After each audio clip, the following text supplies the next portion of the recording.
ಒಟ್ಟಿನಲ್ಲಿ ಮಳೆ ಆದರೂ ಮಳೆ ಹೋದರೂ ಈ ರೈತನ ಮರಳು ಕಿತ್ತು ಬಂದಂತಾಗುತ್ತದೆ ಭಾರತಿ, ಕಿತ್ತು ಬಂದಂತಾಗುತ್ತದೆ.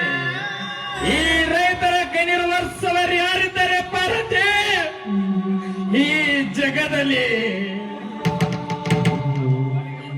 ಎಲ್ಲಿ ಬಿಡಿ ಸ್ವಾಮಿ, ಸಮಾಧಾನ ಮಾಡಿಕೊಳ್ಳಿ.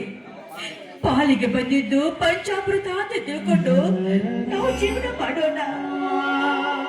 ಎಲ್ಲಿ ಹೋಗುತ್ತೀಯ ಭಾರತಿ? ಇದು ನಮ್ಮಪ್ಪರ ಪರಿಸ್ಥಿತಿ ಅಲ್ಲ. ಅಮರ್ಗಳ ಅಡಗಲಿ, ಪಸರುಕೋಡ, ಬೇಲೇರಿ, ಮಣ್ಣೇರಿ, ಧಾನ್ಸೂರು ಸೊತ್ತು ಹಾರು ಹಳ್ಳಿ ಸಹಿತ ಹಳೆ ಪಾಲದವ ಭಾರತಿ.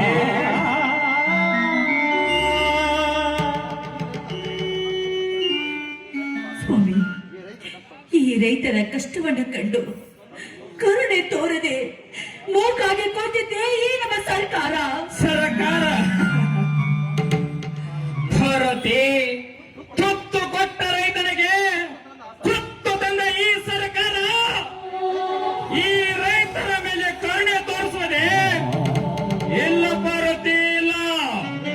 ಈ ರೈತರನ್ನು ಸಲುವ ಶಕ್ತಿ ಈ ಸರ್ಕಾರಕ್ಕಿಲ್ಲ. ನಮ್ಮೂರಿಗೆ ನೀರು ಹಾವಳಿಯಾಗಿದೆ ಎಂದು ಪಕ್ಕದ ಊರಿನವರ ಅಡುಗೆ ಮಾಡಿಕೊಂಡು ಬಂದು ಕೊಡುತ್ತಿರುವಾಗ ಅಲ್ಲದ ಸಣ್ಣ ಸಣ್ಣ ಮಕ್ಕಳು ಊಟಕ್ಕೆ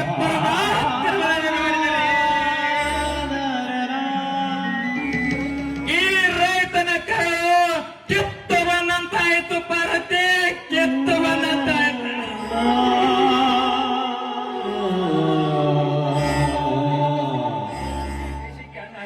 ಇಡೀ ದೇಶಕ್ಕೆ ಹಣ್ಣಾಕುವ ಈ ರೈತನಿಗೆ ತುತ್ತು ಅನ್ನ ಸಿಗದಂತಾಯಿತು ಭಾರತಿ, ತುತ್ತು ಅನ್ನ ಸಿಗದಂತಾಯಿತು.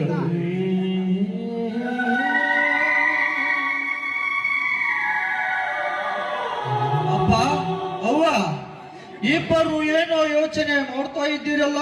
ಬಾ ಪ್ರಶಾಂತ.